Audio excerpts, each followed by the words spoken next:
welcome to this another episode ng ating unboxing video. So, ito. Lavalier wireless Lavalier microphone. Nabili natin mula sa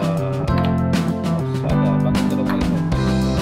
Dalawa yung i-unbox natin kasi napakita ko sa inyo yung unang in-order natin na wireless microphone. Nagkamali tayo ng pagpili.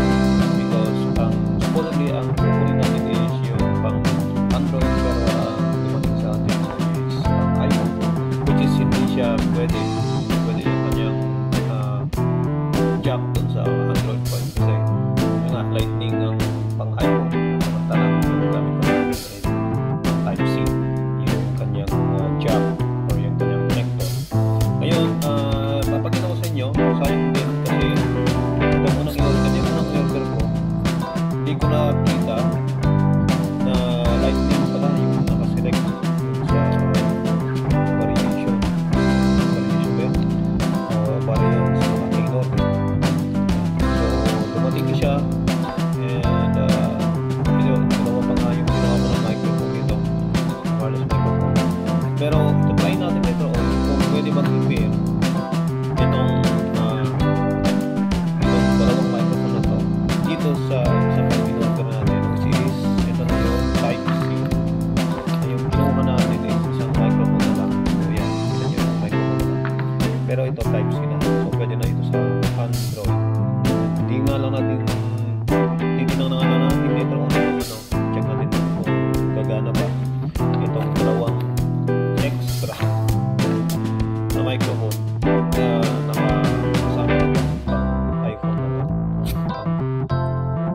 Lightning jack na yan.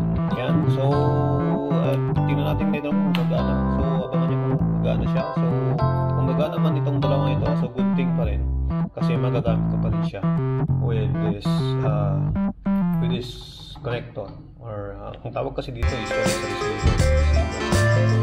So this is a lightning receiver for iPhone.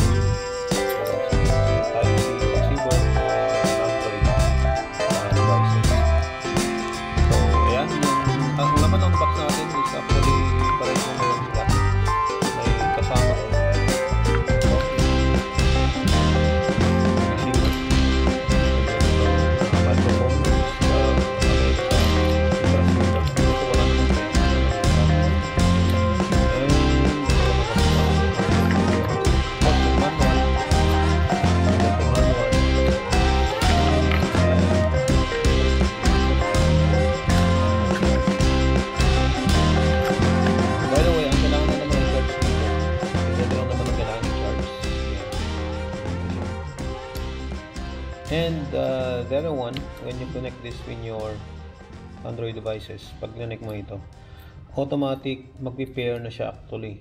Na-try ko na rin to pero ipapakita ko pa rin sa inyo later on kung paano siya paganahin at the same time, konting review kung maganda ba yung pickup ng microphone na to. So yan yung laman ng box. Yan lang, yung tatlo na yan. So maayos ang pagkakalagay. Balik lang natin mamaya to para sa ganun is the same din dito. Of course, dalawang microphone, the receiver, at tapos yung ito, pares lang sila ng laman. So, yan, maraming salamat and till next time again sa ating unboxing episode ng ating video. So, see you next time. Bye-bye.